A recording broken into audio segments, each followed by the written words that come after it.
there. Um, And what I've gone and done is I've changed it to go to full frame instead. So okay. for us to do that, because I use my tablet, which I might actually use my phone as of next month because the camera on my phone is a lot better. Because I've got a new Okay. phone, so it's a hell of a lot better than my camera on my Nice. tablet. Because the camera on my tablet's only like I think it's 8 megapixel. Right. Whereas the cameras on my phones, I can either use the internal one, which because I've got a Fold 7, so the new Fold. Yep. And so instead of the camera being under screen camera where the quality was awful for the in-screen camera, it was like 8 megapixel, but it had this sheen over the top of it to sort of like think that you've got a full screen. They've just gone with a standard hole punch camera now. So Okay. the camera on the inside is a hell of a lot better, but I can use my cameras on the outsides of my phone. Right. So it's a 200 megapixel camera. One of the 200. cameras there. Yeah, Wow. so I can use that one because then what I can do is I can open my phone up and have it around that way. So then I've got Showing the it. camera, Just showing off now, aren't you, with your new phone? but then I can actually see you on this screen here as well by using this camera. Right. So I Yep. can see everything, and I'll be using a 200 megapixel camera instead of an 8 megapixel one. So I'm yeah, still playing around with a lot of the technology and the best way to do these things after the demise of Skype. So this conversation that we're having, it's being recorded on Riverside, but it's not live streaming to YouTube at the same time because I think that gobbles up a lot of the processing power or whatever. So I'm just going to yeah. do it like we did the old days and then edit it and then put it out. So it's Well, trial and this error. by the sounds of things, Riverside to me, it's not. It's relatively new because I Mm. hadn't heard of it until you told me about it. So it must be relatively new, and they'll obviously have kinks to iron out and Yeah. things like that. But from what we've used, it's very simple. It Yeah. Oh, seems it very is. easy to use, and it's Yeah. just so straightforward. And you don't have the caveats of you've got to stop every 40 minutes or something. So No, that that's a was. big positive. And it's like I kind of get why Zoom do it the way they do it, but it's like you say when you're having a conversation to then stop 40 minutes in to then have 10 minutes break and then go right back into that conversation again. It kind of derails the whole Yeah, what if you're a thing. business and you use Zoom as your main platform and your Then you gotta meetings? You can't pay. say, your meetings are going to last 40 minutes and then we can have a 15-minute break every 40 minutes. What No, if it's then you like a pay. really important meeting? So That's when they've got you by the debit the card. Then. cojones.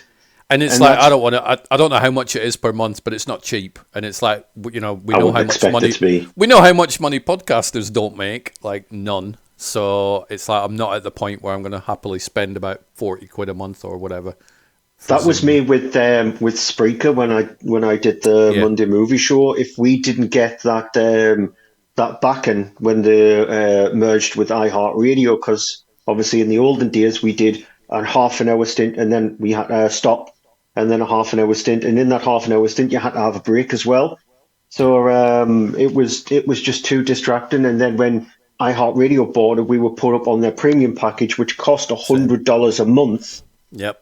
and that was back in the sort of like the mid 2010s. Hmm. So that was $100 a month in mid 2010s. And So then they removed that then, didn't they? I don't know if you were still doing the Monday movie show when yeah, they went, yeah, we're not doing that anymore. I'm like, well, I'm just coming off Spreaker then, and I just abandoned it. our contract was going to end at the end of 2020, but it was always an idea when we sort of like did the first couple of months into 2020. It was just a thinking that I think it's probably about time we set sail on this ship. So Yep. we jumped ship before they decided to switch to their new wear. And I don't hear much from Spreaker anymore. I might see an advert No. every now and again on Facebook, but I just don't hear much from them. And then you've got platforms like this, Riverside, which is coming out of the ashes and out of nowhere. There are limitations in place, Hmm. but the limitations don't seem as harsh. Like you can only record No. at 720p, which is fine if you're doing a video podcast. You don't need to be in 4K and all that. Please, no, not definitely not 4K. So Yeah, I don't want to 720. be on 4K. No, No, thank unfortunately. you. 720p is more fine for me. If you were doing something like I don't know if you follow anything like D&D or anything like that. So if you know the companies like Critical Role Right. or anything like that, you would obviously need to stream in the highest quality possible. because Yeah. you're getting people week in, week out watching your D&D campaign. So with them, understandable. But it doesn't seem to be like Riverside's expensive neither, so No, I think Riverside is probably like 20 quid a month or something. I don't. That's yeah. just pure guesswork. So it's kind of affordable. But I'm of the mindset until I start making money, or everything rockets off and it's like podcast is now my thing. I'm doing like 5-6 shows a week or whatever. I'm not forking out money I don't have for a subscription. But Huh, don't Riverside is blame one of you. these platforms that I was testing to see if it was any good, and so far it seems fine. It makes these little shorts, like YouTube shorts. The Hmm. conversation that we're having now gets recorded on the Riverside system, and then it automatically just picks random bits out of our conversation and makes them into TikTok shaped shorts for you. Does like a Yeah. dozen each time, and you're like, they're amazing, as long as the picture quality's fine, which on the last conversation I had with Jump Outs, it was terrible. My picture was frozen and the audio was all out. I'm like, well, get rid of that one. But Yeah. generally, it seems to be fine the previous times. So for this one, we're just going on Riverside. I'll edit it, and I'm just tweaking it and see if it works. So, how is life? How you doing? Uh, I would love to be able to come onto our show and go, oh, everything is hunky dory, everything is fine. Yeah, But that would, it's I just not can't this do week. that because me and a friend, we were having a conversation. We've both had probably one of the worst years we've had in quite a while. Like, Same, the last year for health for me has been the worst year of health for me since I was a child. same. And mine and his luck is just non-existent at the moment. So I get over colds and I get throat infections. Now I tore a muscle in my abdomen. Um, I did Wow. it a few weeks ago, and so I've been in pain for the last few weeks. I'm on medication because of it. And so I've been off work for the last couple of weeks, which I'm back at work on Tuesday. Because I sit in the same spot for like 8 hours. You know what the Yeah. joys of working in a call centre. And sitting in the same spot is not helpful at all. And so I've been off work for the last couple of weeks, and so when I'm back on Tuesday, even though my health is not the best still, I could do with a little bit more time off, but I can't afford it because my wages are now starting to get docked, so I can't afford that. So I've been suffering through that, and my bloody friend, Christ, we had a conversation on Thursday, and sometimes our conversations can go on for quite a while. Like you don't realise how long you've been on the phone. The call lasted about an hour and a half, and he was just reading off everything that's gone wrong over the last like 10 days, not months, 10 days. Days. Yeah. Like it was because his little one, he's just had another child Okay. about 5 weeks ago Is called this where Elijah. is this where your cat came from? Ozzy the cat came from. Yeah, Right. Okay. it's Yeah. from my friend. So his little one's been very, very ill in hospital, and his partner has been having troubles with one of her lungs. One of my friends who went to Bloodstock Festival, which is still on Bloodstock Festival, he took very ill at Bloodstock Festival, so he had to be taken to hospital. He's still there at Bloodstock Festival because he became better, but he's had to rent an Airbnb rather than camp there. My friend, the child in hospital, he's had a problem with his car and the fact that he's had a punctured tyre and something from his roof dropped onto the car and caused a huge, massive scratch on the car itself. It's just, yeah, everything seems to, in the last like 2 weeks, mine, his luck together has just decided to go for You me can as only well. hope that you can only hope the bad luck that's it now, and then the good luck's around the corner. But we know No, the way because life we know the way life works. It just carries on, doesn't it? 2025, it's an effed up year for, and another one for me Yeah. is I got this new phone a couple of weeks ago, and I traded in my old phone with three who I'm with, and they were supposed to have paid me £685 for my old phone. They didn't pay us, so I've had to spend like the last 7 days trying to sort that out for them to get the money to us, and had to log a complaint with them while going through abdomen pain, while going through my friend having me worrying about his little one in hospital, and this year can f off, Yep. literally f off. Last year could bugger off, and most of this year can bugger off as well. It's been like, yep. My bad year started in July, so I'm kind of running into 2 years. But yeah, the past 12 months easily sucks. So Yeah, it's the we've joys got of we've being got an adult. we've got movies and video games to keep us It doesn't occupied. So I help suppose considering it's that that. at least two of the films that I'm going to talk about have been atrociously bad. Oh Like no. one of the films that I'm going to mention is definitely in my worst films of the year Wow. list. So that does. Yes, I have seen a couple of good films in between them, Good. Good. but when I'm sitting down, I showed you my little sort of like me writing my little chart down last month, doing it old fashioned on a piece of paper, and I obviously note them down on Letterboxd. And then my backup is my stupid little pithy reviews on Blue Sky. But yeah, I was just sitting down going, two, 1.5, Oh 2, and I'm no. thinking, can I just get something like that's even just a 3? That would be quite nice rather than just Yeah. 2s or 1.5s or even 1s. So All there's right. been only a couple. So here's a question for you, and it's like and it still fascinates me how you rarely will watch your favorite movies. You don't tend to go back and watch stuff you've seen before, and you try and watch as many new films as possible. Are films? It's an age-old question. Are films getting worse than they used to be, or is it just your tastes that are changing?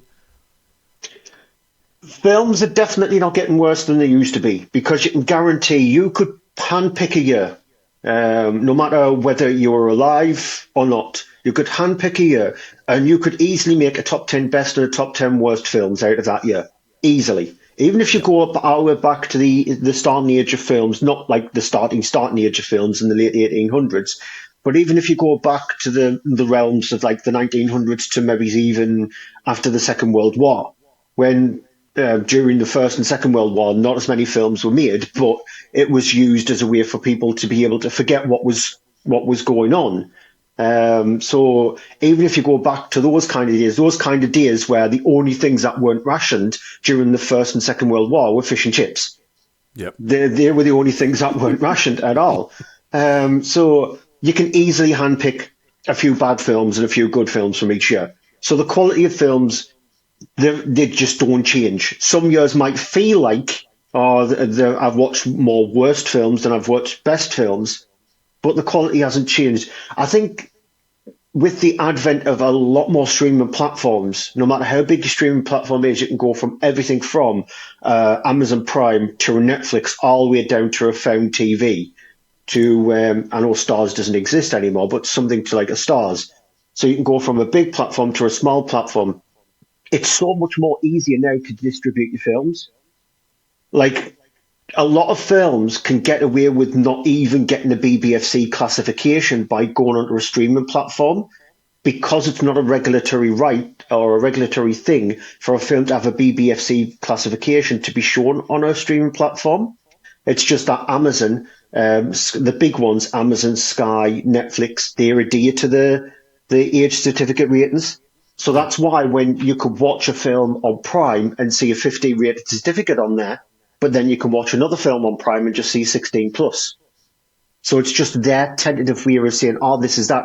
And obviously they're skipping that BBFC classification, which means they're not having to fork out more money because it does cost money to get your film rated by the BBFC. It can cost up to £1,000, which for a small little studio releasing a lot of films, it's a lot of money, like £1,000 every single film. For a big studio, that's fine. They obviously want to have their film on the big screen possible, so they don't mind paying that money at all. But it just means that all these small films and these independent platforms like a Found TV can release movies without them being rated. Tubi as well. Tubi just release a deluge of films without them being rated. You can actually see films now which were originally banned in this country. Oh wow. For Okay. example, Hate Crimes. Hate Crimes is actually on Tubi and it was banned in the UK in 2012.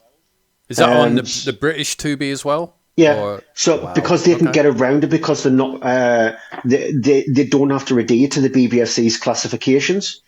So you can get around it, which means that a lot of films that would have found it really difficult to even just be pressed onto DVD, because again, for it to be officially pressed onto DVD and to be sold in a Blockbusters or a Global, you had to have them age rated.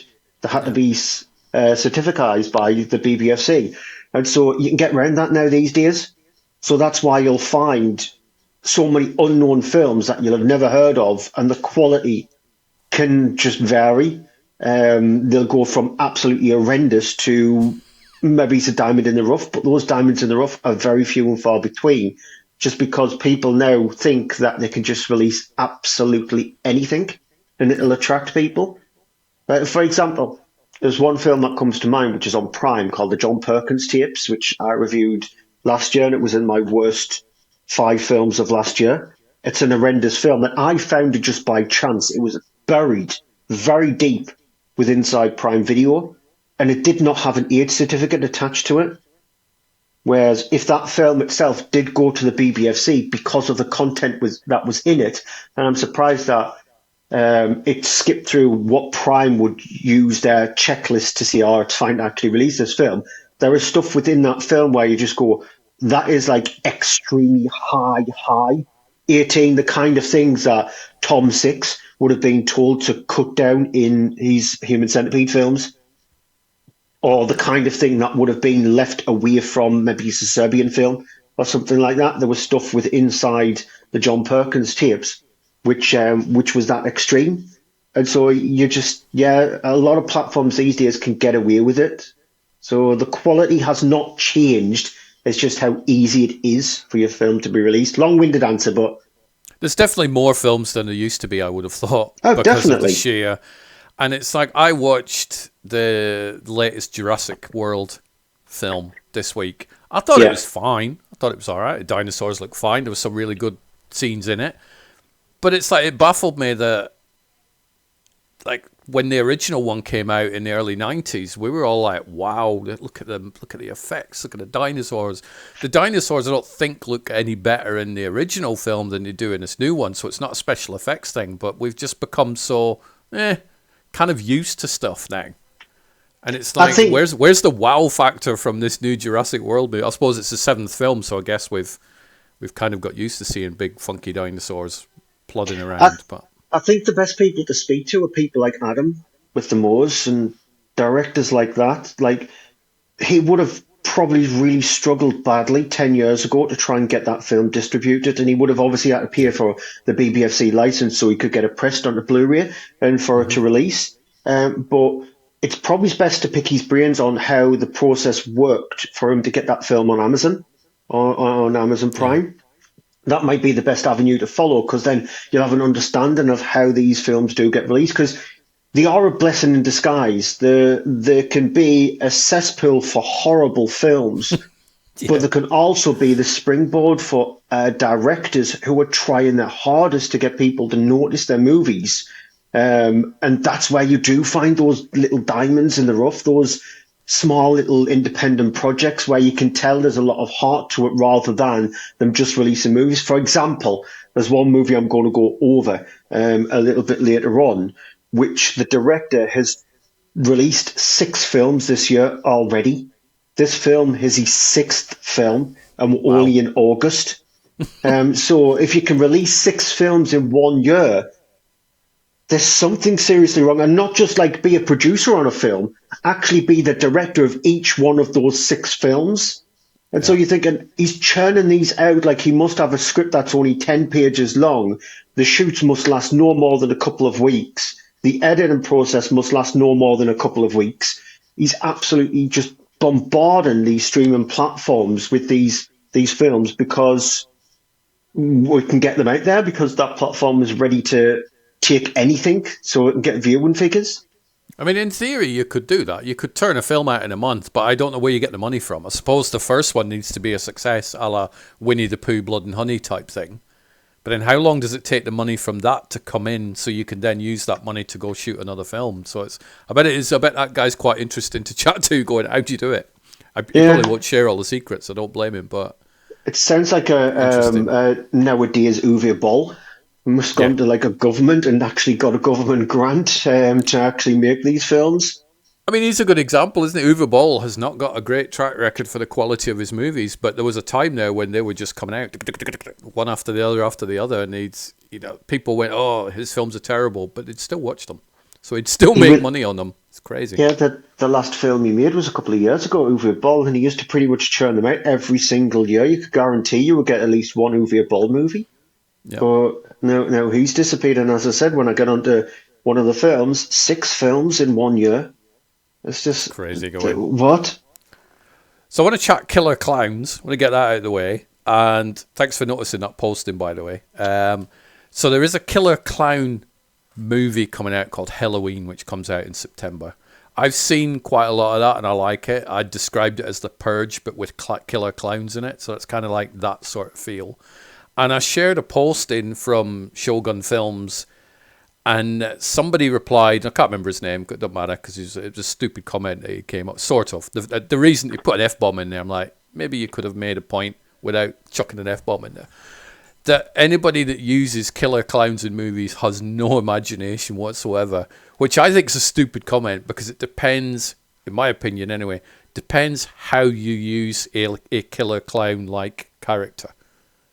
And that's my take on it. So I went back with a whole bunch of stuff to him saying, Pennywise is a good killer clown character. He said, it's not really a clown. I'm like, it's a killer clown character. Killer Clowns from Outer Space, The Dark Knight, which I would say that the Joker is a clown-like character. None of these people work in circuses. A clown doesn't have to work in a circus.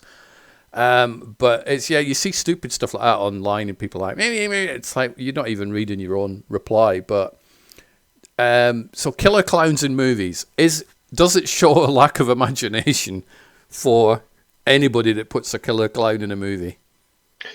This is where, because I saw the post itself and then obviously sent you the message on Blue Sky to say this would be an interesting topic, because I was so tempted to reply to it, but I just didn't want to, because I know I'll be stirring the pot even further.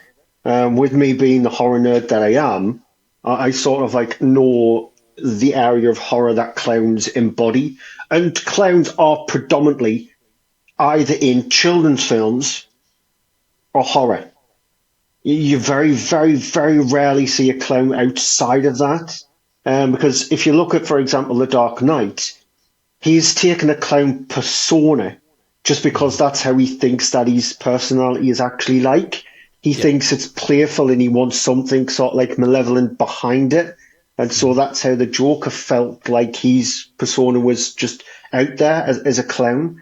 So if you look at outside of those kind of films, for example, Jerry Lewis's last film, that film will never get released, and he played a clown in that movie. So outside of horror and animated films, clowns do not embody the world as, say, for example, vampires do.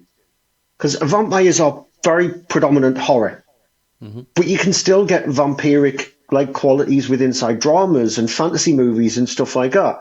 Like, would you ever classify the Twilight films as a horror film?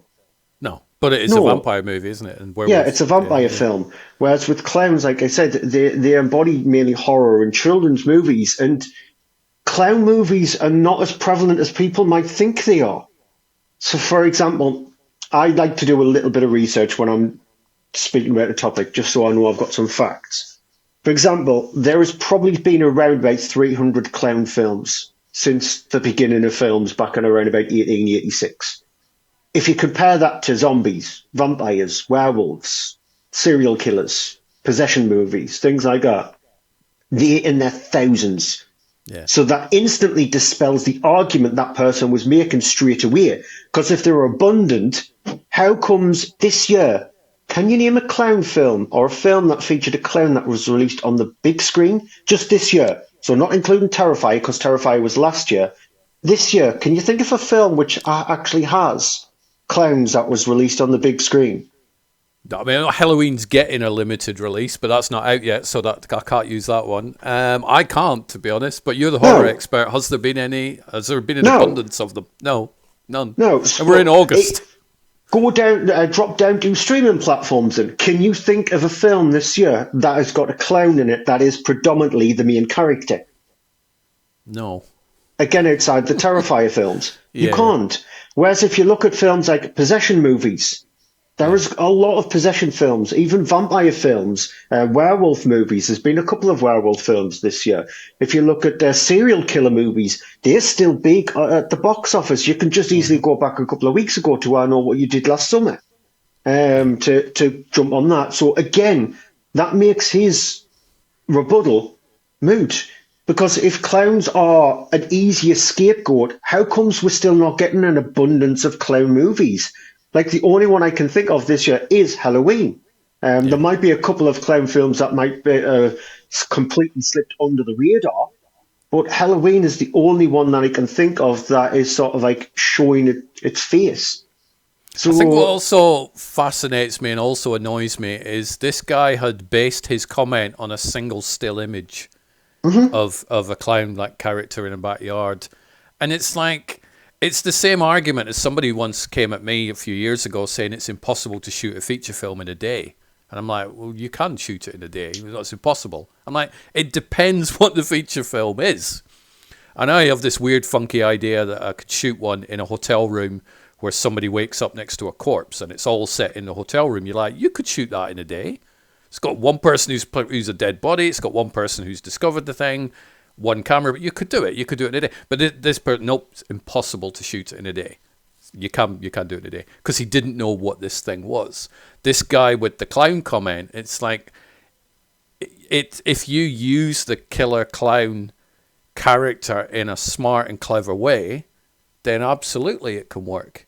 If you use it in a same old way, then I guess that might show a lack of imagination. But I've seen a lot of Halloween. It is used in a clever way, and it isn't something I've seen too much of before. But it's just people just jump on their silly little platforms and just lay into things nowadays. It's like just exactly. you know, There is one film that's just come to mind, that's got a clown in that I know that was released this year, and I can't believe I forgot it, considering that it's in my worst 10 films of the year list. It's that film Scissors, which is on okay, Tubi, right, which is about a psychopathic killer clown, a guy who dresses up in a clown outfit. But even if you just go back into the realms of film, the first time a clown ever featured on a film was a Lon Chaney movie in 1924. yeah. I saw a still of that on Facebook a little while back.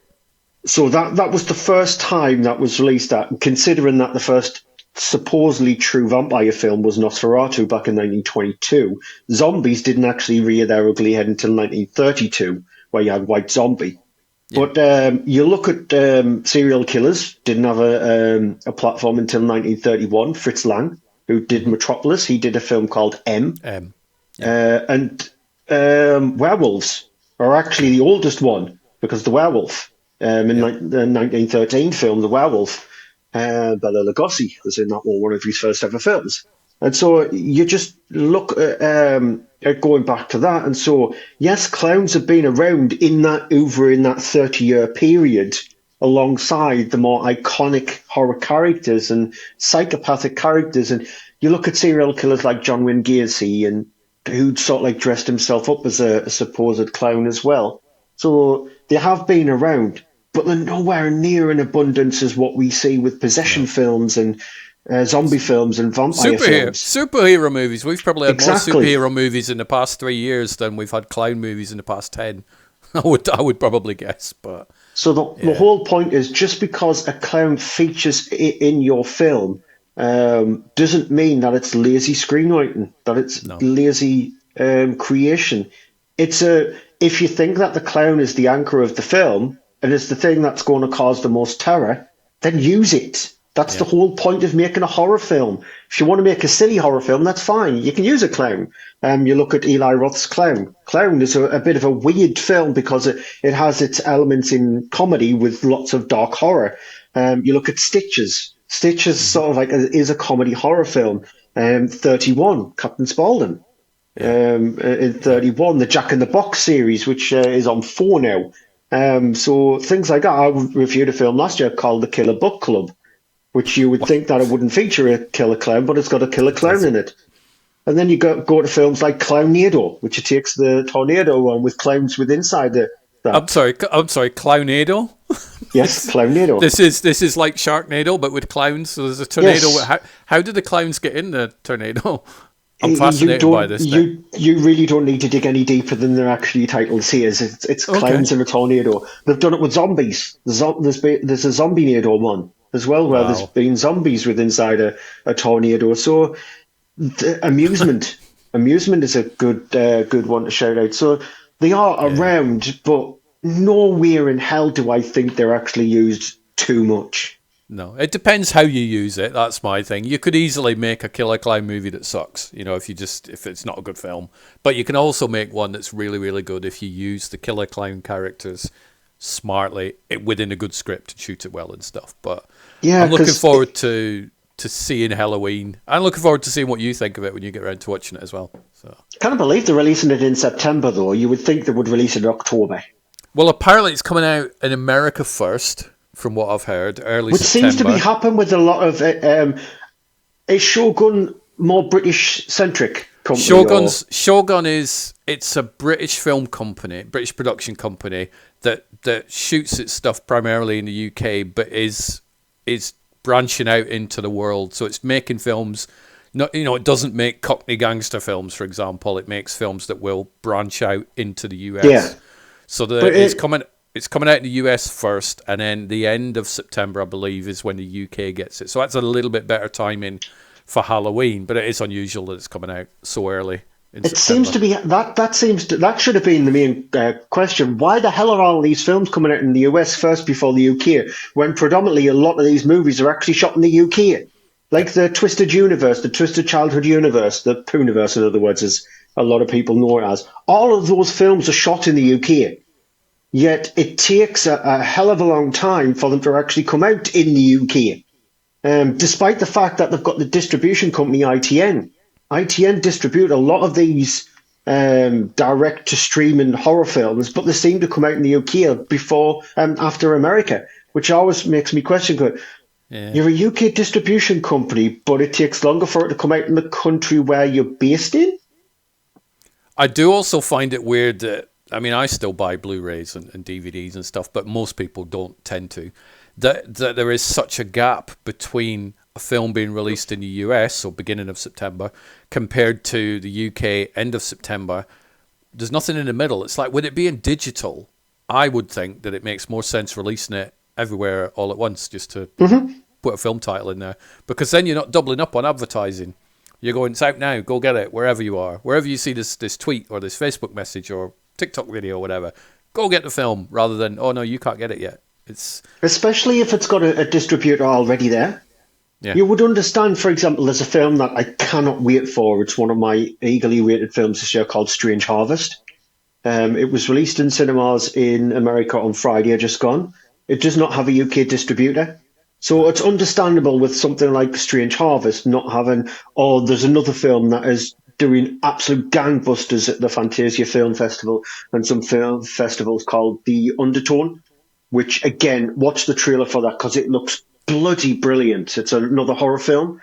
Again, that does not have a UK distributor. So it's understandable if you don't have a UK distributor, but if you're a distribution company that's actually releasing the films, there's your distributor. So how is it so hard yeah. to get it out in the UK at the same time as America? It is. It's a fascinating world how some things work, and maybe they know more than we do in some regards, but it still puzzles me The only on thing many I can occasions. think of is how long it takes for the BBFC to give it a rating, because the MPAA is not a body where you have to adhere to. It's just down to Yeah. cinema chains in America if they will release your films. So that it's for that. So in the UK, going back to one of my points earlier on, was to say that every film, for it to have a distribution, whether it be on Blu-ray, DVD, or in cinemas, has to have a certificate attached to it, or on Sky, has to have a certificate attached to it. So I'm wondering if it is that's the thing that holds them up sometimes. Like they submit it to the BBFC, and they've got to wait for the BBFC to get somebody to watch the film, because that film has to be watched for it to be given an age certificate, for them to go, yes, now you can actually release it. I think I can only hazard a guess, and hopefully it is just a case of the distributor hand in the US is different to the UK one. That would make perfect sense, and I'd be okay with that. It's like, fine, I understand. But I'm obviously just trying to guess about things I don't know about. Yeah. But either way, I'm looking forward to it, and I don't think killer clowns have been overused. It certainly doesn't show a lack of imagination. It just depends how you use the killer clowns, whether you've got a good film or whether you've not. So Yeah, give me more Killer Clowns, because watching Terrifier 3 at the cinema was the most fun I had last year at the cinema. Yes, I know it's people getting absolutely ripped apart. Yeah, but it's a But film. you can have a playful nature with a horror film, and so if it is that you're intended to have a little bit of comedy with inside it, having a hmm clown in your film actually helps. It does. And a lot of people are terrified of clowns. So, there's a Exactly. reason. There is obviously a reason that filmmakers keep using clowns. And it's not like, oh, do you know what's been used too much? This, I'll do it again. They're clearly using them for whatever reason. So, Because I can't remember the last zombie film which it had sort of like that fun impact to it as much as a killer clown movie at the cinema. no. So it shows you that if you can use clowns properly. So, talking about zombie movies that aren't zombie movies, I've got around to watching 28 Years Later, which I enjoyed. I went into it thinking, what the hell am I about to watch? Because it's been very divisive online. Hmm. Some people love it. Some people think it's terrible. They want their money back. It's not how films work. I went into it going, what's this film going to be like? And I enjoyed it. I liked it. I thought it was fun. I think it. I mean, I haven't been back and watched the first one or the second one for a while, but I liked both of those. And I personally would put the third one alongside those as far as I'm concerned, it's been a solid trilogy so far. Hmm. What's your thoughts on it? Do you think there's a lot of? I came out with a lot of questions going, what does that mean? But I know there's another one. The Bone Temple's just around the corner, so I'm In pretty sure January. some of those answers will get delivered in that film. So I'm fine with that. I like Danny Boyle as a filmmaker. So do I. He's interesting. But I'm on the side of like the film rather than hate the film. I've got a friend who I work with who was on the side of didn't like the film, thought it was too messy. Yes, it's the most disjointed out of the three. Like if you look at the first two, they have just one sort of like storyline, which is their head Yeah, point, and then that's it. That they're fair through the entirety of the film. This one, it does feel like it is two films, like two ideas, like it's split into two parts. yeah, But if those two parts didn't work, like the son with the father and the son with the mother, if those yeah, two parts didn't work, then I would understand that the film itself would not be very good. But because it's played really strongly on both ends, like you get a dichotomy between them both. Like the son with his father is different to when the son is with his mother. There's more a caring, nurturing nature with his mum than there is with his father. I yeah, think it plays off each other really well, and in a way, it shows you the different sides of the virus that's happened. Like it shows that humanity isn't just one solid thoroughfare through it, and they're just either looking after themselves or want to slaughter people. yeah. It shows you sort of like the different two sides of it, and to have it in one film. Yes, it does feel a tiny little bit disjointed, but for me, it did actually work. And so The if it, I think if it was somebody else, I think if it was written by somebody else as well, because Alex Garland is a very smart writer and Danny Boyle is a very smart director. I think when he tries to bridge the gap between both halves of the films, I think it wouldn't have worked. But because it's in deft hands and you've got some really good performances in the film as well, like the yeah. three main leads are fantastic in the film.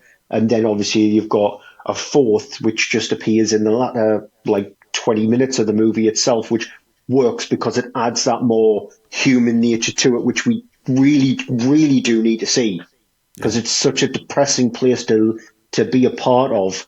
And to have that human nature in there, I think that helped as well. He was full on weird as well. You're like, wow, he's really going for it. I don't. Yeah, Are we touching upon who that is, or should we avoid that? it's in the trailer.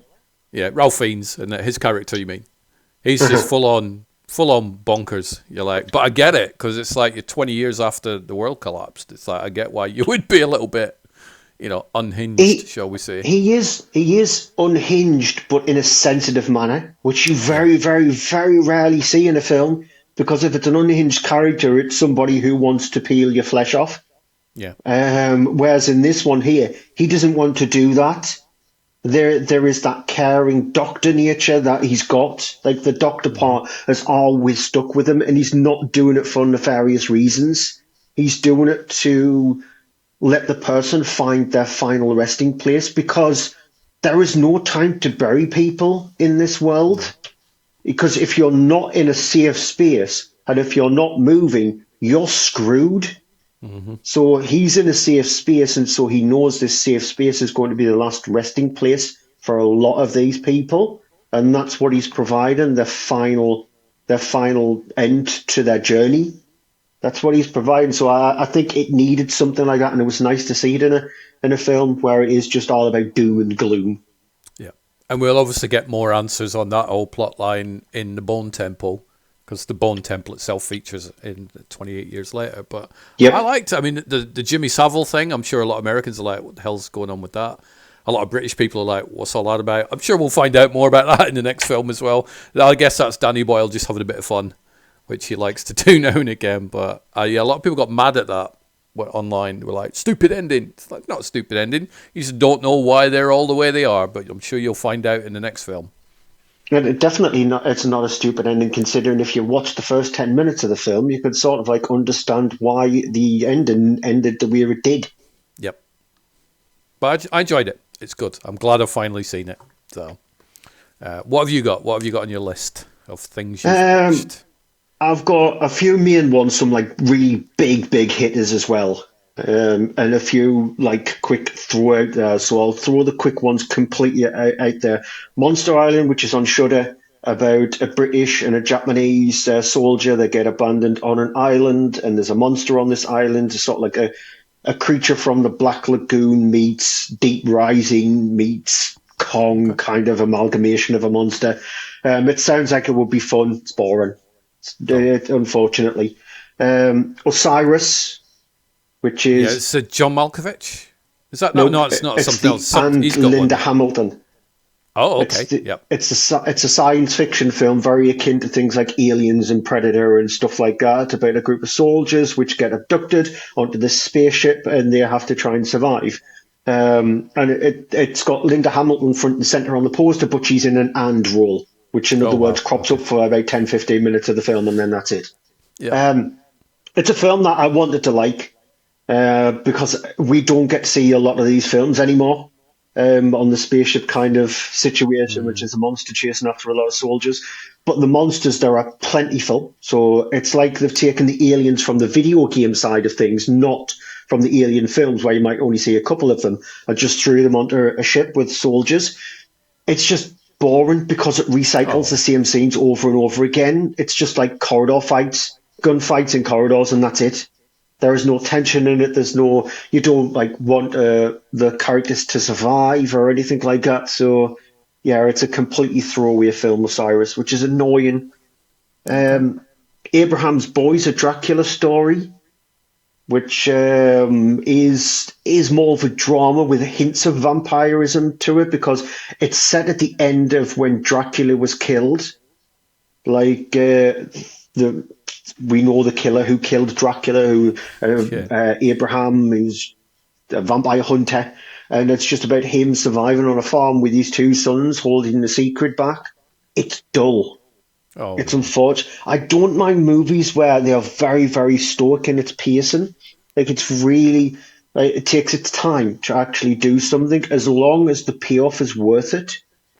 So, for example, The Innkeepers is a perfect film that comes to my mind, which for the first hour, it takes its time and actually what it's wanting to do. And Mm. then the last 40 minutes, the relentlessness of it, its payoff is so worth it. With Yeah. this here, it's just there's nothing to pay off. Like there is just nothing there. It feels like a dead film after its opening 5 minutes, and it See, just never recovers. I like films that take their time to turn the heat up and then go, and we're off. I remember watching the first Hostel, and I'm not a huge gore person or whatever, but I remember like for the first 50 minutes, not a lot happens on that. And then around the 40, 50-minute mark, it's like, right, now the real nasty shit's going to go on. I'm like, Jesus. Yeah, I think it drags you into a film that slow burns, not just Hostel, but a film like The Innkeepers brings you in, sits you down, and then goes, right, you comfy? Right, now we're going to just unleash hell on you.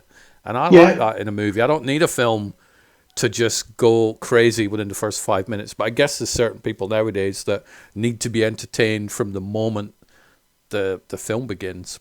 That's not me. I don't need to be, because I've got the patience there, and I really do appreciate where there is a lot of character development and build up, because then when something does happen, you feel it.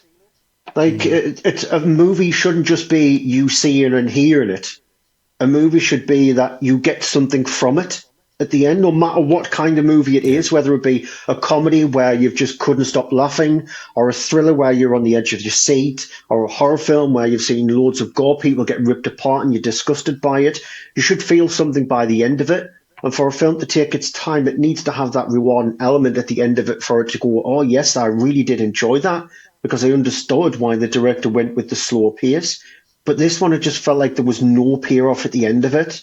Like the pacing was just so lacking. It was just so basic. Like it wasn't even drip feeding any element. Like the father is an abusive character towards his two sons.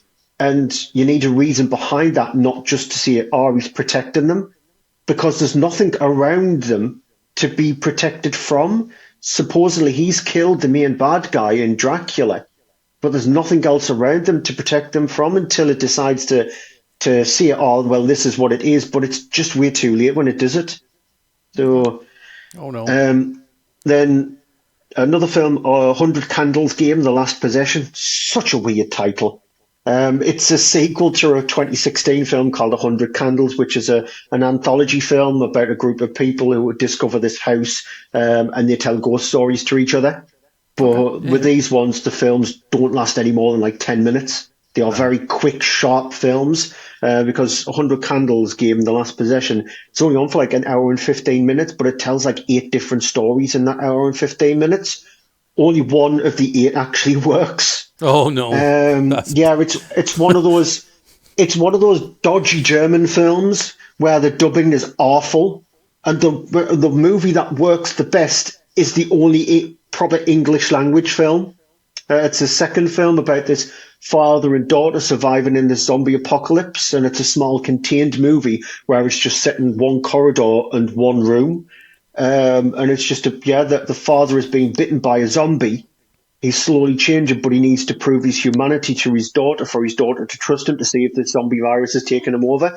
And I thought it was constructed, after I watched it, I went, that was really good. That was really well created, and sorry for the pun, but that could have nicely been fleshed out into a slightly longer short. I really enjoyed that. And then nothing else beyond that actually worked. It was just like, oh, we've got an idea for a short horror film about a witch or a possession or a vampire or a serial killer. Let's just throw it into this. And it just doesn't work. So if it wasn't for that little zombie section, which I didn't get the director who directed it, but if it wasn't for that little zombie section, the whole film would have been absolute pants. But because it was saved, You got one little zombie one little section, nugget. Yeah. So I would say that after section 2, because the first section's fine, but after the section 2, just switch it off, because you've seen the best thing about the entire But you don't do that. That also fascinates me about the way you watch films. I'm guessing you could put a film on within 5 minutes. You're like, this is probably going to be one of the worst films I've ever seen. But yet you will get to the end credits. I'm like, yes. I can't do that. Life's too short. It's too many films to watch. However, I have seen a lot of films that start off bloody awful, and by the end of it, I'm like, do you know what? I really like that. So I get both sides. I've seen a couple of films that do that. The biggest film in my mind that comes to mind is The Equalizer. Yeah. It's rubbish for the first 10, 15 minutes, and then after that, it's okay. And there's the sequel. It's okay for the first 10, 15 minutes, but it's rubbish after that. So it was the joke that I made when I re-reviewed The Equalizer 1 and 2. It was, it's got a good ending, bad start. Good start, bad ending. So just watch them in that order, and so it equalised. Yep. Yeah, the third film is very boring, but it's better than the first two. And then the last film is that prime example of a film where it doesn't give you that much, and hopefully the payoff pays it off, but it doesn't work. And it's a film called The Sound. It's an idea that I liked. It's about climbers, and so rock climbers from this mountain range that is people are being told not to climb it. You can't climb it, so it's off limits. Been off limits for a good 30 years. Let me guess, the climate.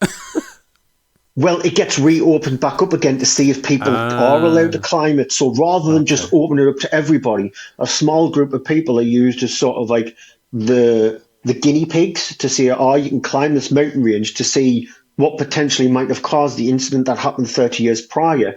So we could potentially open it up to another group. Yeah. And it's an interesting idea. I like that idea. and throw into the mix that there is a malevolent ghost or demon or spirit on this mountain, and you're starting to you're starting to push the envelope just a little tiny bit too much, and then throw into the mix again. It's an ancient site, so you do get these Comanche chiefs and stuff like that telling them horror stories about this spirit and demon that resides at the top of this mountain, and that was the reason why it closed 30 years ago. And then you're starting to question, I can sense where this is going to, and then yeah, unfortunately it does. It just doesn't work. Like these mountain climbing films, you need tension there because you need to be able to feel like they're going to fall any second. Mm-hmm. And it never happens in this film. Like the tension is just completely, it's not even written into the script, which is so freaking annoying. Normally with these films as well, you need to believe that they're actually on the mountain. Yeah. But to me, it feels like they're crawling up a styrofoam wall in a sound studio. Right. Like, you do get the stock shot of the mountain itself, like you would normally in a film, but it never feels like they're actually climbing that mountain at all. So I watched it today and I was bored after the first half an hour, and so even if I'm bored, I would still not switch it off. I'd still need to watch it to the end. So unfortunately, the sound it's very mute. Very good. Yeah, that needs to be on your Blue Sky review if it's not already there. Yeah. The sound is mute. Yep, to put it nicely. Now into the big films, so there's 6 of them. First one is you must be living under a rock if you've never heard of K-pop Demon Hunters. I've heard of it. Yeah. That's Netflix, isn't it? It's Netflix. It's Netflix's biggest animated feature. It's doing insane numbers. As a matter of fact, 3 of the songs from that film are actually in the UK top 10. Yeah. So it's done absolute gangbusters. It's a Sony animated film as well, which is very strange to actually see a Sony animated feature film released directly on Netflix rather than going. But Sony are having a good time of it lately with their animated studios. They're not doing very well with their superhero stuff, bar Spider-Man. But if you look at their animated studios, they're doing really well, like Spider-Man Into the Spider-Verse and this K-pop Demon Hunters, and it's actually pretty decent.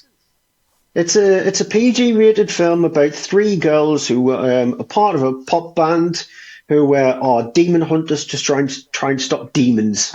It's aimed solely at kids. It's got the musical numbers because the musical numbers surprisingly they work. They suit the film. The animation is nice. There's some nice colour popped animation here and there, and so it would be normally a film where I would be throwing up rainbows, but in fact it was actually an enjoyable watch. Do you have to know anything about K-pop to put it on, or can you just go press play, watch it, and you're in? Right. That's a good thing about it. It is simple enough for you to actually enjoy it for the animation, what it is, and as I said, normally the musical numbers have to be the thing that makes and breaks these kind of films, and it actually helps it rather than hinders it. Like to choose the right moments of when to have the songs, and the songs are earworms. They will be stuck in your head. Are they good earworms or are they bad earworms? The good ones. That's okay. They're good earworms, and so because they're getting proper pop groups to actually do the songs rather than just getting an actor or an actress to actually sing the songs. They've got actual proper K-pop pop groups to actually do the songs themselves as well. And the songs in the film, are they the characters that are singing the songs in the film, or are they soundtrack? Right, so it's not just soundtrack songs that you hear in it. Well, probably a mix, but the characters do sing. Yeah. Right. And so, the songs are so catchy. The one that's doing the gangbusters at the moment is a song called Golden, which is the big lead song of the film itself. And it will guarantee to be stuck in your head. I guarantee. And if a song does that from a film, it's worked. Yeah, of course it has. Yeah. So, it's definitely worth a watch, even if you're not the target audience. If you want to watch something where you can't be bothered to watch something serious, then K-pop Demon Hunters actually works. Okay. I have Netflix, I may give it a go. Fantastic Four First Steps. So I've seen the new Fantastic Four film. I know it's not a very high bar to actually jump over, but it is the best Fantastic Four film by a country mile. Because the Tim Story movies are okay, Yeah. They're watchable. The Josh Trank film is an absolute car crash. Well, yeah. But It had its problems, we didn't it, that one? we know why with that one. This one, it's well made. Each one of the people who play each one of the characters within inside the Fantastic Four, they casted it perfectly, despite the fact we're seeing Pedro Pascal across everything at the He's moment. everything. He's due to be in the next podcast, so he's not really, Yeah, but he might be. He's doing everything. So he was actually, because I'm going to get onto Weapons a little bit later on. He was I actually really want supposed to to be in watch Weapons. Weapons. Was He he? was supposed to, yeah, he was supposed to have been in Weapons, but they got Josh Brolin instead because he was supposed to play Josh Brolin's character in Weapons. But yeah, he's got another film coming out. Actually, Pedro Pascal is out next week called The Materialists, Yeah. which is the new Celine Song film. So he's absolutely everywhere. But he plays Mr. Fantastic brilliantly in the film. Vanessa Kirby, she is fantastic in the movie as well. Joseph Quinn is just everybody play their roles brilliantly. And so I actually enjoyed it. I did say it was the best superhero or Marvel film I've watched since Guardians of the Galaxy Volume 3. Because Guardians of the Galaxy Volume 3 is a very, very good film. It is by far the best one. Like the last series of Marvel films have been bad. This one is actually good. It's a good Marvel film. So I recommend it. Okay. The Naked Gun. I want to watch Naked this, Gun but film. I can't. I can't wear. You've obviously seen it, so you'll know whether it is. But obviously, the Leslie Nielsen ones are just like rapid fire comments. Is the Naked Gun like that? Yes. Liam Neeson can be fun. Is it? So he has. Yes. They have gone for that sort of. Yep. Oh, brilliant! And does it work better because of that, Nope. or would you? It doesn't. Oh no. Nope. Oh no. The Naked Gun obviously started out as a TV series, Police Squad. 6 episodes were only made for Police Squad, and because they didn't do very well at all, it bombed. And then it was turned into a feature film. Leslie Nielsen returned as Frank Drebin in the feature film, and they made 3 of those. The first 2 are stupid, over-the-top slapstick humour, which you will at least find a couple of jokes to laugh at. The third one, the 33 and the third, is just not very good at all. It's a bad film. So this one, they decided to go down exactly the same kind of route because Leslie Nielsen was predominantly known as a straight-faced actor until he starred in the Naked Gun series. Leslie Nielsen is sort of like the same two letters as well, LN. So he's the same. He's more predominantly known to be a straightforward laced actor who is in thrillers about trying to kill people who have took his daughter. Well, I watched last night. I watched The Ice Road, which is a perfect Liam Neeson one. He's like, I'm doing a job now. I've got to go kill people. He did that for quite a whole. He's done funny stuff with Seth MacFarlane, but they're only like smallish roles. But predominantly he's known for the revenge. I have skills. I'm going to murder you type. Yeah, and so they've got Akiva Schaffer as well. Akiva Schaffer is the director of this. He's 1/3 of The Lonely Island, who did things like Popstar Never Stop, Never Stopping, and movies like that as well. Popstar Never Stop, Never Stopping is actually quite a funny film. Awful title, though. Awful. I hate is. that title. I don't know if it makes sense when you watch the film, but it's like, I'm never going to watch a film that's got that name because it's horrible. Once you get used to it, it rolls off the tongue. Popstar Never Stop, Never Stopping. So it's easy for me to actually see it because it just rolls off the tongue. To be fair, it took me about 18 months to be able to say Chiwetel Ejiofor, so I'm So they've got sort of like a basis to throw Pamela Anderson into it, who was sort of like trying to find a renaissance with her acting. Even though The Last Showgirl for me was a bit of a misstep because I just think her character was there, but the film itself was not written as strongly as they were expecting the character to be. I think she was okay in that movie, but it felt like a movie that might have been more close to the start of her career rather than in her twilight years where she's embracing the no makeup and the natural beauty of herself. And so she plays the love interest inside this film. Leslie Nielsen plays Frank Drebin Jr. And it is one of those movies where it is just joke after joke after joke after joke, and then hoping that at least 50% of those jokes land. I think my humour, my funny bones have been literally taken away from me now. Because back as a kid in the 90s, growing up watching Jim Carrey's slapstick movies like The Mask and Ace Ventura and those kind of films, and watching even films like Road Trip and Euro Trip and Yeah. all of those kind of films. I used to find them quite funny.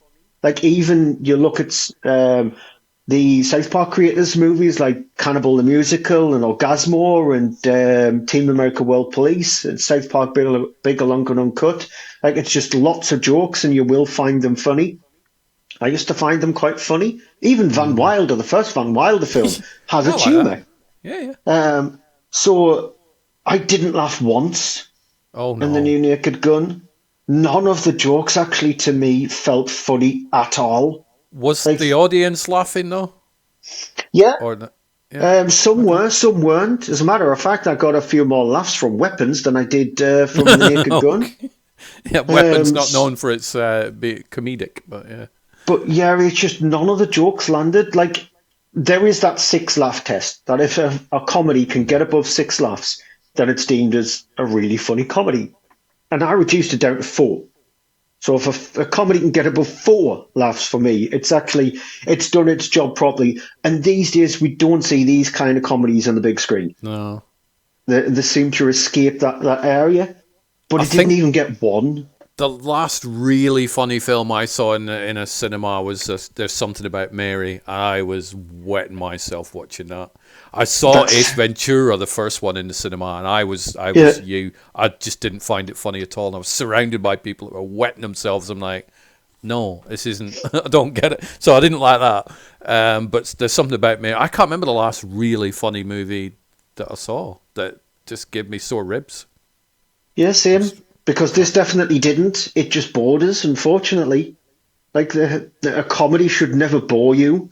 A no. comedy should make you laugh. That's the whole point of it. And I know comedy is hard to actually do and get across, but for me, it seems to be impossible because I've still yet to Mm. find a comedy that has made me giggle a lot. So I just didn't like it. Unfortunately, Oh I no. didn't like it. Oops. And then last three, because there's two I want to meld together because we're going into the Twisted Universe, into the Yeah. Pooniverse. We No, might as well no. do that now. It's that time of the month where we get Yes. we get Winnie the Pooh movies. So I've seen two of one that's part of it, one that's not. So Bambi the Reckoning and Hook. So Okay. All not right.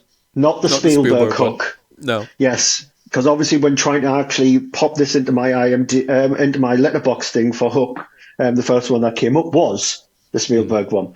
But Hook is again, it's distributed by ITN. It's that director who I said who's directed six films this year. This is his sixth. He directed Piglet, which I hated Piglet. This one is again centered around it's a group of girls, one's turned 18, they go off into this house in the middle of nowhere to have a party to celebrate her 18th birthday. Prior to that, 30 years ago, there was this serial killer who ended up killing a lot of people, and she discovers the serial killer as a father. He's got a hook where his hand was, and he's called Hook. And her mother is Wendy, and Of Wendy course. Darling, and her stepfather is Peter Pan. Hmm. So they do take the characters from the Neverland area and actually name the lead characters. These Peter Pan and well, he's not called Captain Hook; he's just called Hook, and Wendy Darling, and Hook is there to kill them. It's it's terrible. I don't know what more I was expecting, but I saw it and I went, "Oh, that's another one of these ones that I haven't seen." Because I've seen them pretty much all of them, I have to watch it because the only Yeah. one I still haven't seen is I Heart Willie, which I've still Yeah. not seen that one yet, and I'm still waiting to see that one. So, yep, it's another one of those ones where why do I put myself through it? Because I've seen That's the other good. one, so I have That to. is a question. You do know you don't get a platinum trophy when you watch them all. I know I don't. You don't. It's not going to pop up on your screen or whatever. But I It's think the it's internal. fascinating how people choose the things they want to choose to watch. It's genuinely in a good way. It's like it fascinates me. I know a lot of people might think because I've seen 102 new films this year, that's 102 films released just solely in the year of 2025. They'll probably look at them going, "You're just watching some of these to pad that number out to make it look more impressive." Well, And I'm just going, well, you don't know what it's like to be no. a sad, sicko horror fan like myself. Hmm. It's not like I choose to do that now where I'll just watch anything. I've always done that when I used to go to my local Blockbusters or Global Video to rent out a couple of films. If I saw a horror film that I had not seen, I don't care. I will still rent it to watch it. I've always been that interested in it. I So I used to be that way as a kid when I'd go to cinema. I used to watch everything, and Annette and I are working our way through, more so her than me. We're working our way through all the Disney classics, so all the animated ones from Snow White and all that sort of stuff. And last night we watched The Black Cauldron, which is like 1985, and you're yeah. like, I saw that at the cinema as a 14-year-old kid. That was the same year I went to see Rambo: First Blood 2, and I'm like, why in the same year did I, as a kid, go to the cinema to see Rambo one week and then Black Cauldron? It's like they're not even remotely similar movies, but I used to just watch absolutely everything. I'm same with you with the video stores. You're like, what new films are out? And there would be like 3 that came out that week. Now there's about 500. And Yeah. you go, I'll watch it because I have not seen it. So it becomes conditioned into us. It's like, I don't know how you're never going to catch up because the amount of streaming platforms, the amount of films coming out. I mean, this one guy alone keeps, it's one film a month he's taken out of your slot this year, pretty much. So he's Yeah. keeping you busy, but yeah. But yeah, Hook is awful, and Bambi the Reckoning is not. Really? It's Okay. not awful. Yeah, it's actually up there with, because I think the best one for me so far has been Peter Pan, Neville and Nightmares. I think it actually worked for me, that one, and I did like Winnie the Pooh, Blood and Honey too. It's a big, huge, massive improvement over the first one. Yep. This is actually not that bad. It has the usual animated opening, which I want that person who does the animated openings for these films to actually do an animated film. Because these animated openings, that's the best thing about the first one, The Pooh, Blood and Honey. The animated opening is fantastic.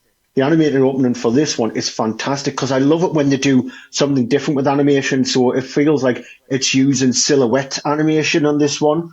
And I think that's so fascinating.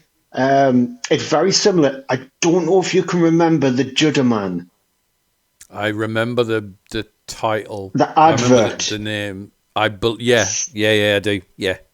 for that the Freaky. alcoholic beverage. Yeah, it was Freaky. a Russian dancer dressed in white with spiky hair, and there Yeah. was an animated section inside that advert. There was a bit in regards to puppets as well. So when animation is like that, it instantly just latches onto me and going, "Oh, my animation and horror brain are working together now. This is very Nice. rare, but I'm loving this." And so the opening is actually really well. It's not to say if Bambi the Reckoning is a fantastic film. It's not. It has its problems. It has some major problems to it. But their their CGI, their character creations are actually getting a hell of a lot better because the creation of Bambi in its mutated malevolent form is actually really well created, which is the reason why I cannot wait for Pinocchio Unstrung because they're actually using proper practical effects. Everything in the film is practical. And also, just for that little tiny cherry on top of the cake, Robert Englund is in the film. So he's been Okay. announced to be in the new Nice. Pinocchio film. And Yeah. so that's the cherry on top of the cake for me. But yeah, they're using practical effects. They use a lot of CGI in this movie.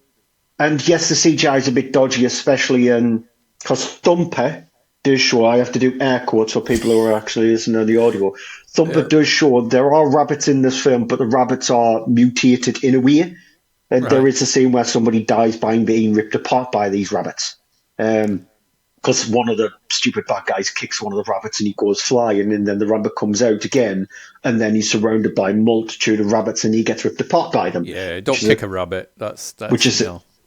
Never yeah, it's an was. interesting way to die. Imagine having that etched on your gravestone, died by eaten alive by rabbits. Stu So, Miller died. Oh my God, what happened? He got eaten by rabbits. It's hard to yeah, go. Oh, you're just like, wait, what? He got eaten by rabbits? What? I Yeah, know. it's not. It's not a good way. So, yeah, those are a bit dodgy, and the acting is a bit off at times, but the quality is getting a hell of a lot better.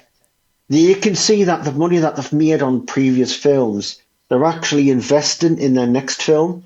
So they're Yeah. not just doing it like ITN is doing with things like Hook and Piglet and all the rest of the crap that they're pushing out. This studio is actually creating, like, Winnie the Pooh Blood and Honey was made for 10 pence and it made its budget back and then Millions. some. Yeah. And they invested into Winnie the Pooh Blood and Honey 2, which managed to get it a theatrical release. because Winnie the Pooh is the only one out of the Twisted Nightmare ones which has not had a theatrical release. The rest have had theatrical releases, and you can tell that they're investing the money in each one because the quality is getting better and better and better. And so with this one, yeah, surprisingly, Bambi the Reckoning is actually it's watchable. So what's the premise? So Bambi goes on rampage to kill the people that killed Bambi's mother? That's my pure guess as to how I'd write a Bambi the Pretty Reckoning. much, yeah. Bambi's mother was killed. That's the animated bit at the start. You see Bambi's mother getting killed. Bambi gets mutated because there's this stuff inside a forest which mutates Bambi. So hence why Bambi has become. So it's not just down to the fact that whereas in Winnie the Pooh, Blood and Honey, they were just left and they became evil because they were just left by Peter. In this one here, Bambi actually has been mutated, but it's there for a reason rather than just a plot bit. So I thought, it's well created. And then I've got two more films. One is in my worst films of the year. One isn't. Okay. So the two films in question are Weapons and War of the Worlds. War of the Worlds is easily going to go in your worst. I've not seen anybody say anything nice about that film at all. I'd be shocked if Weapons was in your worst thing of the year. But there's a reason why nobody said anything good about the War of the Worlds, because there isn't anything good about that film. In its defense, and I'm not defending it at all, but the film itself was made in 2020. It was shot in 2020. Okay. It's produced by Timur Bekmambetov. So that name would actually ring a bell. He's done a lot of films in the past where he does a lot of these to-camera kind of movies. Yeah. So he was the producer on Unfriended and things like that. Yeah, I like that. And so, yeah, he was a big director, Timur Bekmambetov, and then disappeared. So he's the producer on it. It was shot in 2020 and then left. Right. It was originally going to get a theatrical release, but it was just left by Universal. So Universal was the ones who created it as well. Wow. And in their buy-in spree to get more films on the list, Amazon bought it in 2024 for a small amount of money, and then released it onto Amazon Prime as their featured film that week, because it was on the front page as well that week. It's got Ice Cube in it. It's got Eva Longoria in it. So it's got a few actors you might know. Yeah. It's a product placement for Amazon because the amount of times Amazon is mentioned in the film is ridiculous. The amount of inconsistencies in the film, the plot holes, they're so big, they're bigger than black holes. They're that big. The acting is beyond atrocious. You can tell at times that Ice Cube is reading from a script when he's actually getting filmed. Like, the script is right in front of him because it is so stinted the way he's actually, like, he's never acted before. Which he has. He's been really good in movies, so it's like the guy can act. So. Honestly, I have seen other War of the Worlds films. I reviewed one last year which went direct to Amazon's previous free streaming platform. I can't remember the name of it. There was a film called War of the Worlds: The Attack, which I quite liked, with the kids on the bikes and stuff. That's the one that I reviewed. I liked it. It was fine for what it was. You didn't like it. Nope. I didn't like it, but it's a hell of a lot better than this pile of crap. Honestly, just to prove how bad this was, that because Timur Bekmambetov was a producer on the film, there was supposed to be a cameo role for Tom Cruise. Yes, never gonna happen. Yeah. Tom's like, he was supposed. There was one scene, because the way he shot it is. It is just shot on cameras, like we're speaking on this. So it was just shot that way, and then we see any external things done on cameras. And there was supposedly a shot where Tom Cruise was supposed to be walking past on CCTV, and it was supposed to have a tie-in to Spielberg's War of the Worlds, that little bit. Yeah. Because the whole intention was this was supposedly a different area of the attack that was happening in War of the Worlds. Okay. Oh, can you remember the Stephen King TV series, The Langoliers? Yes, I can, yeah. Remember how bad the special effects are in The Langoliers? Bad. The special effects are very similar in this. Wow. The tripods in this look like the rejects from The Langoliers. It's that bad. It's beyond abysmal. It's absolutely Officially, atrocious. officially the worst War of the Worlds film you've ever seen. One of the worst, definitely. Yeah, It's just, yeah, I can't believe this was actually released now. It should have just been left. And yeah. I can't Just believe a big studio like Universal, not one of their subsidiary studios, the side studios, the main studio. It was a proper Universal movie that was going to get a theatrical release, but then the pandemic happened. This was the yeah, state it was in. it's bad because I'm guessing we can guess about how much money that film wouldn't have made at the box office. I mean, really good films struggle to make decent money nowadays, so I can't imagine what that would have made. The scary Not a thing lot. is, though, it's still in Amazon's top 10 watched films because a lot of people are Yeah. actually watching it because they want to find out how bad it is. Oh well, that's probably the reason I'll watch it. I'm like, I will watch it through. Let's see how bad this film is, and also the when you said it was supposed to be like parallel to the Spielberg one, I'd be like, I'm gonna watch it through that angle and see if it works for that. But Yeah, a lot of people do watch film. If they hear something's terrible, they go watch it, and they're like, no, don't. But I'm gonna do it. So what do I know? it's abysmal. It's abysmal. And then the final film, Weapons. Yeah. The new film from Zach Cregger, who directed Barbarian, whose next Mm, film is the new Resident Evil film, which is coming out next year. yeah. Weapons is a film where the trailer looks like it's spoilt a lot of the film. It Mm, hasn't, yeah. because I'll keep the premise simple. We know in the trailer at 2:17 evening, 17 children got out of bed, walked downstairs, left the home, and disappeared. But one child. One child showed up to school the next day. That child was supposed a bullied child, and we don't know why that child was the only one that remained. The teacher, she is the one who's supposedly blamed at first, Mm-hmm. for actually being the one that might have a reason as to why the children have disappeared.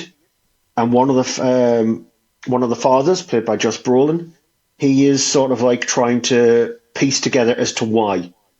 The film itself is split into chapters, into 6 different chapters, telling the film from different angles of different people embroiled in it. So we've got a character played by Alden Ehrenreich, who plays a police officer, where you see some of the story told from his point of view. We'll see obviously the story told from the teacher's point of view, from the father's point of view. So we see it told from different points of view, and then at the end of each one of their points of view, it ends, and you're questioning, going, "What the hell happened next?"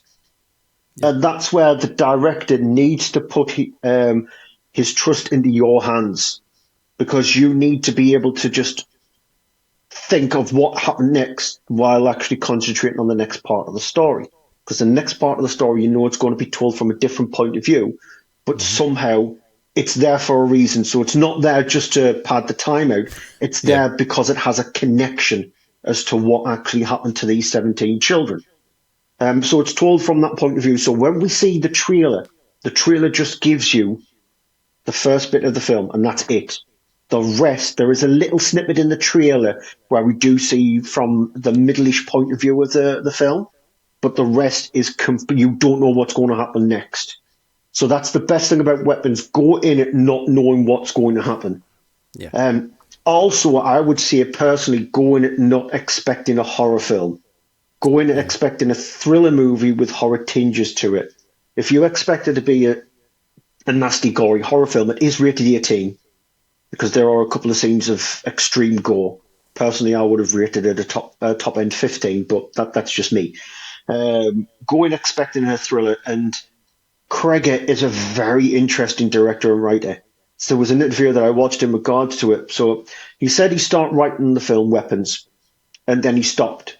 And then he didn't know what was going to happen next. He literally did not know what was going to happen next. And then out of nowhere, he wrote 50 pages.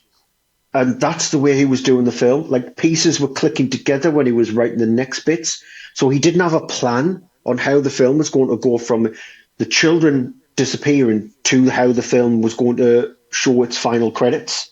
He did not know what was going to happen in between, how to fill in those gaps. And it was only when he was starting to write, when his ideas were actually coming to his mind, when he was starting to write that's when he was finding the whole of the story and the connection of the story. That's the way the film plays out as well. It plays like you're sitting beside Cregger while he's writing the film. Like you're intrigued as to what's going to happen next. And when a film does that, you're always going to stick with it because you're eager, even though it splits itself into chapters. And normally when a film does that, it can be distracting. Yeah. It's you thinking to yourself, I'm going to find more about the story. I'm going to find more about the story without it being completely forced down your throat as to say, this is what happened in this first section. This is what's happening here, but it has something to do with this. It's like it's going to flow into it properly, and he's shown a deft hand of being able to construct a movie like that, and it's so hard to do that. It's really difficult to do that, and he does it like a director, like he's been directing films for years. Like Barbarian, if you don't know the twist in Barbarian, when the twist occurs in Barbarian, it is such a twist. Yeah. And it feels like, and sounds like damning with faint praise, it feels like we're watching the next M. Night Shyamalan, and I'm hoping that he doesn't go down to the later Shyamalan, because when Shyamalan first started out, Shyamalan was an interesting director because he was adding intrigue into his films, in his first few films. Like The Sixth Sense always makes you guess, and when that twist happens in The Sixth Sense, it's a complete rug pull. And so that's the way Cregger has done Weapons. Weapons is a fantastic film, in case you don't already even guess.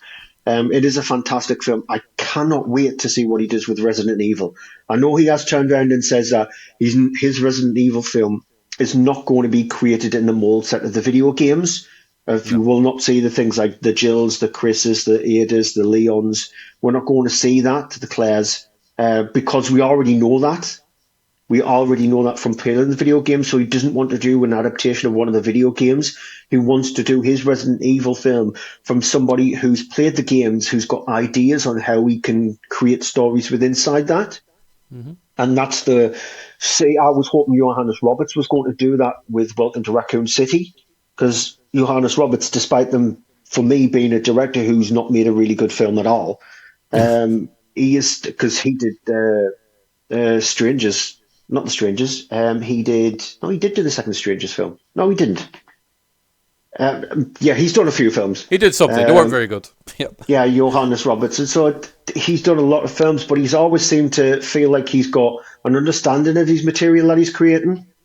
Right. But unfortunately, he makes a pig's ear of it. He did, obviously, the last Resident Evil film. Whereas Cregger, he seems genuine. Like when you watch interviews with him, he seems genuine, like you believe him, and the fact that he did say that he didn't have an idea on how he's going to create weapons, and then all of a sudden it flowed to him, and so you believe him because that's how the film played out.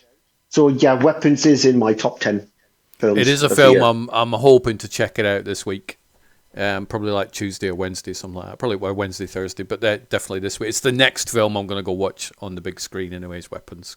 So.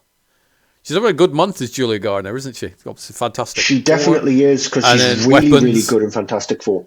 She's amazing in Ozark. If you've not seen the TV show Ozark, that's where I first saw her, and I'm like, she was one of the best things about that show. So it's good to see her leap onto the big screen and be in good films.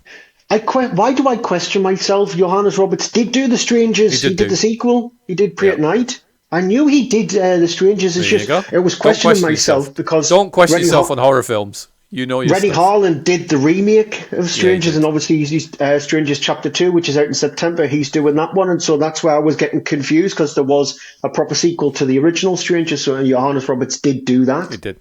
Yeah, you've indicated. So, but yeah, my movie out of all of those, it's I think the top three is definitely Weapons, Fantastic Four, and K-pop Demon Hunters. Surprisingly, it's good that you've got at least three films that you've enjoyed spending time with. And then throw on Bambi the Reckoning and have a little bit of silly fun with Bambi the Reckoning. Yeah. What have I watched? I got around to watching When Evil Lurks. I think I talked about I was going to watch that. Is there a remake or not? I didn't watch the remake. There's the remake and there's the original.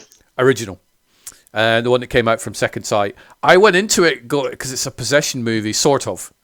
I went into it, and it's like as soon as he started mentioning possessions, I'm like, ugh, because I'm not a huge fan of the possession genre. I do love The Exorcist, which I know you're not a fan of, but I like that one. I've seen some decent possession movies over the years, but I'm generally not a fan of that genre. But I had a blast watching When Evil Lurks. Such a good movie.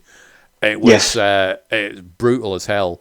I said to Annette, I said, I've watched it. She's like, should I watch it? I'm like, yes. What's it about? I'm like, I'm not telling you. So we're going to sit down and rewatch it, or I'm going to rewatch it, and she's going to experience it. But I really enjoyed that film. Really, really good. It's because it does something different with possession. It's not just like, oh, look, a possessed person. They're possessed, but they kind of talk about them more as infected. Or you've got one in your house type thing. And it's just, from there, it just spirals into sheer insanity. The scene with the dog, when the dog just runs off with somebody, you're like, I've never seen that in a movie before. That is amazing. But I really like that film. It's nothing you expect. It's just like a stoic scene. Like the dog is just doing what a dog would do. It's just sitting there. And then all of a sudden it pounces. And no wonder if I was in the same situation, I would be that little boy. I would not know what the fecking hell to do. Nope. I would just be frozen on the spot. I mean, seeing that scene, I'm like, I've never seen that in a movie before. I'm sure there are films that's done it before, but I haven't seen them. I'm like, okay, this is definitely headed off in a weird direction. A bit like the dog. I really liked it. It's really good. The last time I saw that kind of brutality towards children in a horror film was The Children, the Thomas Shanklin film. Love that movie. Yeah. But it's not often. Usually children are kind of safe in movies to a certain extent, and When Evil Lurks, not so much. No. Exactly. But I didn't know there was a remake. I don't know if I need to see the remake, but the original one was really, really good. 28 years later, I'd mentioned, I've written them down, that's why I'm looking in that direction. A Real Pain, starring Jesse Eisenberg and Kieran Culkin. That's in my top 10 films of the year. Really good. That's like a roller coaster. I mean, I love Kieran Culkin anyway, because I was a huge fan of his in Succession. And he kind of plays that similar type character. But it's like 1 minute you're kind of annoyed by him because there's some of the crazy shit he's saying in front of people.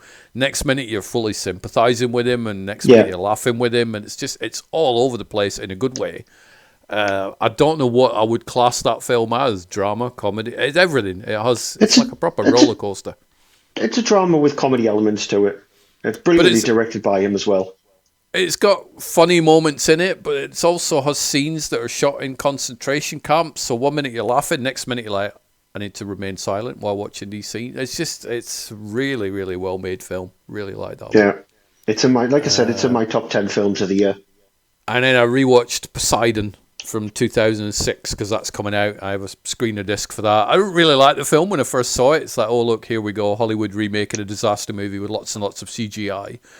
Rewatched the film, watched all the extra features. I was surprised how much practical there actually is in that movie. There's a lot more than I thought there was. I figured it was just 90% CGI when I first saw it back in the early 2000s, but a ton of that stuff was practical.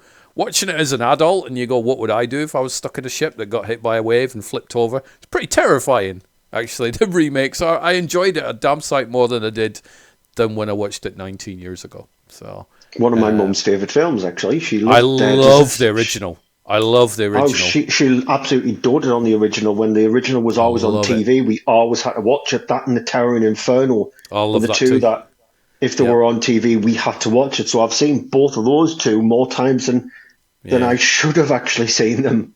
Poseidon Adventure's probably in my top 20 of all time favourite films ever. She did like Poseidon as well because she loved her disaster films. But yeah, I used to love all those disaster movies, so I'm a huge fan of that. But the remake was good, and the special features are all like, oh no, it's not a remake. It's like, yeah, it is. It's about a big ship called Poseidon. It gets hit by a big wave, flips upside down, and people have got to find a way out through the bottom of the boat. It's a remake, but they do try and justify the fact that it isn't. But it is. But it's good. I enjoyed that. So, what have you got planned for the rest of your afternoon? Anything, any sport, any music? How's the cat doing? Need to know how the cat's doing. Cat's gone to bed, I think. He was just sat beside us about 5-10 minutes ago, so I think he's gone to his little hidey hole under my bed. Nice. Created a little bed hidey hole for him under there. When he gets scared, that's where he goes. Or when he just wants to have a sleep, he goes under there, so that's his secure spot. So he's there. Sport, the Premier League does not kick off until next week. Mm-hmm. Me being a Newcastle United supporter, I don't think you'll have followed football that much to find out that we've been absolutely shafted over Oh, no. transfers over the last couple of months. So hopefully when the Premier League starts, we can push that to the back of our brains and just watch the football and win some matches. So the Premier League doesn't start until next week. I'm going to cook, because I fancy comfort food, so I'm going to cook a nice sausage casserole with some parsley and herb dumplings and mustard mash for my tea. Nice. I might watch a film, and I'm currently playing that Lies of P because it's on PlayStation Plus. Okay. A video game where you control Pinocchio, heading back into the Twisted Universe stuff. It's a Souls-like game, so I don't know if you've played any things like the Dark Souls, Bloodborne, Elden Ring, anything like that. No. It's one of those kind of ones, brutally hard games, which are just the kind of game that if you don't have any patience, your controller goes flying out the window. That's why I won't play any of those games. Nope. I remember keyboard walloping back in the day with my ZX Spectrum and stuff many times. So now I'm good. The thing, what they've done nicely though with Lies of P is because they've realised that when the game was released, it only had one difficulty setting, like it was a really hard difficulty setting. The game now has 3 difficulty settings, like to the point where there's one difficulty setting where you can just enjoy the story. There is combat in it, so it's not the fact that you're just watching a game and as I said, you're not playing anything. So there is combat in it, but the combat's very easy rather than the brutal nature. So if you want to play the game to enjoy the story, because supposedly the game's got a really good story as well, and it's a nice rich game, even if you are just you're not, the combat is absolutely kicking your ass. So I don't play Souls games. Souls like games and me, I just don't play them. So I've got it on the medium difficulty, right? And it is challenging still. So I'm still going to keep it on that to just keep on playing that. So I'm just going to probably play that and cook food. Okay, sounds like a nice Sunday. We've just got into this routine now of Sundays. We just do very little. It's just like same. I tried to stay off all social media predominantly. I'm still on it now and again, but I'm like, Sunday's like a rest day, and we've done that for a few weeks now, and it's like quite like it. It should become a habit. It is nice. A switch off day. See, I work one Sunday in every 6, so I can do that predominantly with the 5 Sundays that I'm off. Yeah. Where it is just, I want to switch my brain off, don't think about work, don't think about anything that's happening on the outside. I can't get letters in the post or bills to be paid because no bills get taken out on a Sunday, which is fine. It always irks me when I see posts on Facebook, people saying shops need to be open longer on a Sunday. No, they don't. They need to go back to the 80s and close on a Sunday. Yeah, close them. Just so we can sit and just enjoy something for 24 hours. If it's watching episodes of crap TV programs or watching a film or football, that's the whole point of what Sunday was like. And so we should go back to the 80s and the way Sunday was. Cooking nice comfort food. It's a comfort food day. Yep, definitely. But anything exciting coming up this week? Back to work on Tuesday, and that's pretty much it. I'm attending a virtual album launch on the 15th of August. Aenorex, who is Chris, who jumps on his podcast now and again, he is releasing his latest EP. And he did it for like the last one where he just goes on Bandcamp and he just attends and he does a listening party and everybody joins in the chat thing. So he's doing one of those for his new album. It is at 11:30 at night UK time, but I'm good. But I'm all right. I'll just sit. There's no talking, so I'm not going to piss the neighbours off or whatever. But I'll sit there with my headphones on, listen to his music. And last time I did it, I just fired loads of questions at him, going, "How long did it take? How did you decide what order to put the tracks in?" and that whole thing. So I'm looking forward to interrogating Chris again. So I'll probably put his Bandcamp link in the show notes. So anybody watching us on YouTube and they fancy, joining in and having a chat at 11:30 UK time. I think it's 7:30 PM Eastern time. I always have to Google time zones. What time's that in the UK? Apparently it's 11:30. So join in and have a chat. But most people will probably be asleep at 11:30 in the UK. I will be, because I'll have work the next day. You will indeed. But always a pleasure chatting with you, Stu. Fingers crossed this recording came out fine, and it certainly looked a lot better, other than that little glitch a few minutes ago. But with the power of editing, nobody will even know. So Yep. you enjoy your Sunday. Say hi to your cat for me when Ozzy appears from under the bed, Yes. and I will chat to you soon. Catch you All right, later. take care. Bye bye. Bye.